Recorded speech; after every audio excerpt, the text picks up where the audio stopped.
ఈరోజు వచ్చేసి మనకు ఫామ్లో మొక్కజొన్న వేసుకుంటాము. అది ఈరోజు మనకు అయిపోయి వచ్చింది. మనకు ఈరోజు పెరికేసుకుంటున్నాము.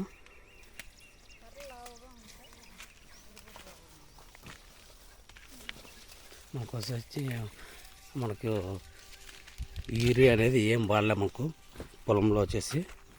యాక్చువల్గా యూరియా వేస్తేనే మనకు ఇవన్నీ రావడం జరుగుతుంది. దానికోసం యూరియా వేయకుండా న్యాచురల్గా మనకు వేసినాము. చూస్తాం. మనకి ఇప్పటికి ఎందుకు వేయలేదంటే మనకు యూరియా వాడిన వల్ల మనకు ఏమవుతుందంటే మనకు పొలంలో ఎర్రలు ఇట్లాంటివన్నీ మనకు ఉండకపోవడం, గడ్డి ముందు వాడడము అది కూడా మనకు కొంచెము ఇబ్బందికరంగా ఉంది. మనకు ఎందుకు రాలేదంటే పొలంలో మనకు ఇట్లా రసాయనిక ఎరువులన్నీ వాడుతున్నాం కాబట్టి మనకి దానివల్ల సరిగా మనకు పంట అనేది సరిగ్గా పండట్లేదు ప్రతి రైతు. ఎందుకంటే మనకు ఇప్పుడు మనకు హీరో ఇట్లాంటివన్నీ మనకి ఇచ్చినామంటే ఏమవుతుందంటే మనకు భూమిలో అనేది మనకి సారం లేకపోతే పైన మనము ఎంతవరకు దీన్ని మాత్రం కాపాడుతాం మనం చెట్టుని. కింద భూమి అనేది మనకు బాగుండాలి. భూమి బాగుండాలంటే ఫస్ట్ మనకి ఇట్లా ఎప్పుడైతే మనకు ఇట్లా రసాయనిక ఎరువులు వాడకుండా నిలిపేస్తామో మన ప్రకృతి మామూలుగా న్యాచురల్గా మనం ఏదైతే గోపేడ గోమూత్రము ఇలాంటివి మనకు వాడుకున్నా కూడా సేంద్రియ ద్వారా మనకు ఈ పంటలు అనేది మనకి మామూలు ముందు పూర్వము ఏ విధంగా పండిస్తూ ఉంటామో అదేవిధంగా మనకు మళ్ళీ ఇప్పుడు మళ్ళీ అదేవిధంగా మనకు చేయగలిగితే కన్నా ప్రతి రైతు మనకు భూమి బాగుంటుంది, మనకు పంటలు కూడా మనకు బాగా రావడం జరుగుతుంది అన్నమాట. ఇది వచ్చేసి మనకు న్యాచురల్గా వేసినాం. మనకి ఏవి వాళ్ళే మనకు ఈ విధంగా మనకు కొంచెము డల్గా ఉంది మనకి తోట అయితే ఇది. ఎందుకంటే మనకు ఫస్ట్ మనకు ఇది ఈ రసాయనిక ఎరువులు వాడడం నిలిపేయడం చాలా ఎంతవరకు సాధ్యమంటే అంతవరకు నిలిపేయాలి మనకి. దీనివల్ల పంటలు రావు మనకు. అంటే పైన అప్పటికప్పటికే మనకి పంటలు అనేది మనకు వస్తాయి. మనకు భూమి ఎప్పుడైతే బలంగా మనకు బాగుంటుందో అప్పుడే మనకు పంటలు కూడా అలవాటు పడిపోయినాయి దానికి మనకు. దానికోసం వచ్చేసి మనకు న్యాచురల్గానే ఈ విధంగా మనకు వాడుకోగలిగితే సేంద్రియ ద్వారా మనకు మామూలు పంటలు తీయడానికి మనకు ప్రతి రైతుకి మంచి అవకాశం ఉంటుంది.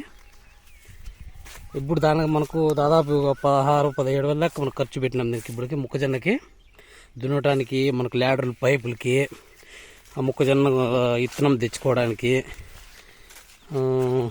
ఇప్పుడు మనకి ఎందుకంటే న్యాచురల్గానే చూసినాం మనకి.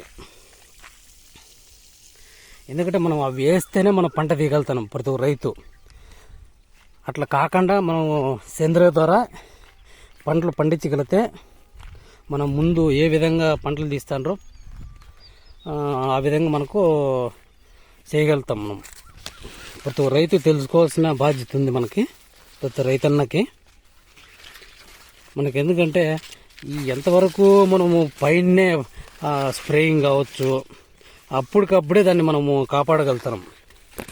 ఇవి కానీ ఎప్పుడైతే మనం స్టాప్ చేయగలుగుతామో ఈ రసాయనిక ద్వారా అప్పుడే మనకి ఎంతవరకు మంచిది అవుతుంది మనకి.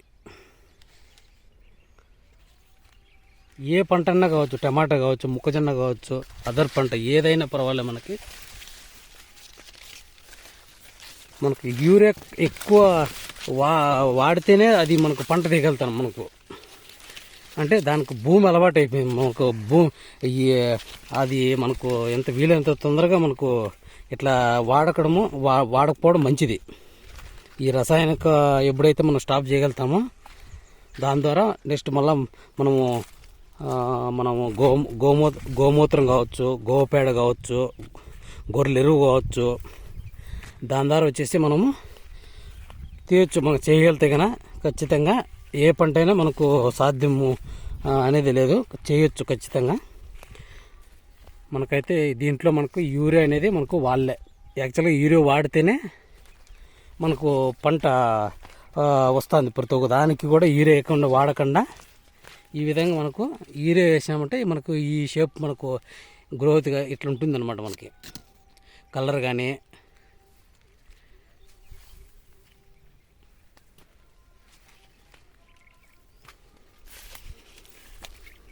మనకు ప్రతి రైతు మనకు ఖర్చులు తగ్గించుకుంటేనా మనకు ఇప్పుడు వచ్చే ఖర్చులు పెట్టుబడులు ఎక్కువ అవుతున్నాయి కాబట్టి దాని ద్వారా మనకు వీలైతే మన సేంద్రియ ద్వారా పంటలు అయితే పండించగలిగితే మనకు ప్రతి రైతున్న ఇబ్బంది పడకుండా సమస్య మనకు కాకుండా ఉంటుంది.